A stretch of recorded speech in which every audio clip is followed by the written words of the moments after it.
लाल जय माता रानी। आज हम बना रहे हैं दाल मूंग। कोई इसको दाल पकवान भी बोलता है, पर दाल पकवान होता है वो चने की दाल होती है। आज हम बना रहे हैं मूंग और दाल। ये मूंग दाल है, उसको मैंने आधा पौना घंटा भिगो के रखा था। अभी मैं इसको पानी से धो के अच्छी तरह 2 सीटी करवाऊंगी। और मैंने पहले ही 2 घंटे मूंग को भिगो के रखा था, फिर मैंने इसको पहले सीटी करवा दी है। उसमें मैंने नमक, हल्दी और थोड़ा तेल डाला था। जैसे हमारे मूंग बन गए थे, फिर मैंने एक कढ़ाई में लेके उसको थोड़ा मैशर से मैट के उसको मैंने थोड़ा पानी डाल के इस लिक्विड की तरह कर दिया। आप देख सकते हो, पूरा भी हमको पानी नहीं करना। आप देख सकते हो मूंग हमारे बन गए हैं। इधर मैंने आलू बॉईल करके रखे और गिदामड़ी भिगो के रखी है। मैंने मूंग दाल को धो लिया। इसमें अभी मैं नमक और हल्दी, थोड़ा सा तेल डालूंगी। अभी हम इसको बॉईल कर देंगे। जैसे हमने मूंग को बॉईल किया था वैसे इसको बॉईल करेंगे। ये आप सुबह के नाश्ते में भी खा सकते हो। अगर हमको कुछ रात को अलग कुछ खाना हो तो हम इसमें भी कर सकते हैं, बना सकते हैं। अभी एक साइड हमारे मूंग बन गए हैं, आलू बॉईल हो गया है, गिदामड़ी भिगो के रखी थी उसकी खाली अभी पूरा मैश करके उसका पानी अलग कर देने का है गिदामड़ी का। इधर मैंने दाल चढ़ा दी है। इसको हमको 3 सीटी करवानी है, 10 मिनट सिम पे रखना है। हमारी दाल भी ऐसे ही बनानी है।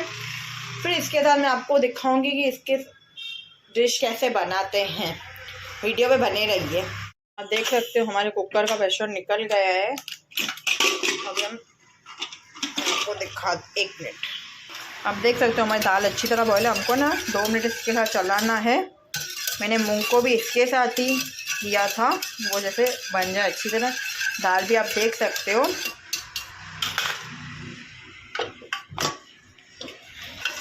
आप देख सकते हो दाल का टेक्सचर जैसे मूंग का टेक्सचर है वैसे। और इधर मैंने आलू कटिंग कर लिए थे। इसमें हमको लाल मिर्च डालनी है। जब मैंने आलू बॉईल किया था तो मैंने नमक डाला था। अब इसमें हम लाल मिर्च डालेंगे।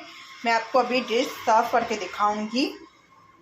देख सकते हो इमली को मैंने पूरा मैश करके उसका पल्प निकाल के उसका पूरा लिक्विड कर दिया है। इसमें हम थोड़ा सा डालेंगे चाट मसाला, थोड़ी सी लाल मिर्च पाउडर। ये हमारी चटनी तैयार है। और जो मैंने आलू रखे थे उसमें मैं डालूंगी लाल मिर्च। हल्के हाथ से आपको करना है। अभी मैं आपको इसकी पूरी डिश बना के दिखाऊंगी। हमको ऐसी वाली पूरी चाहिए। आप देख सकते हो पूरी बोल दी है।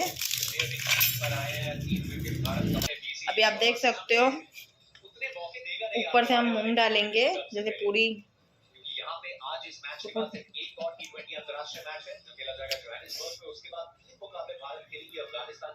अभी जो मूंग दाल थी वो डाली है हमने।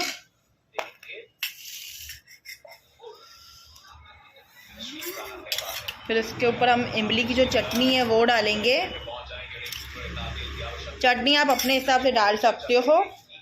इधर मैंने आलू डाल दिए हैं और कटी हुई प्याज डाली है। आपको प्याज भी डालनी है। और ऊपर से थोड़ी सी हल्की सी लाल मिर्च डाल देंगे चटपटे के लिए। अगर आपको मेरा ये नाश्ता अच्छा लगा हो तो प्लीज़ एक लाइक करना, कमेंट करना और शेयर करना। जय झूलेलाल, जय माता रानी, बाय बाय।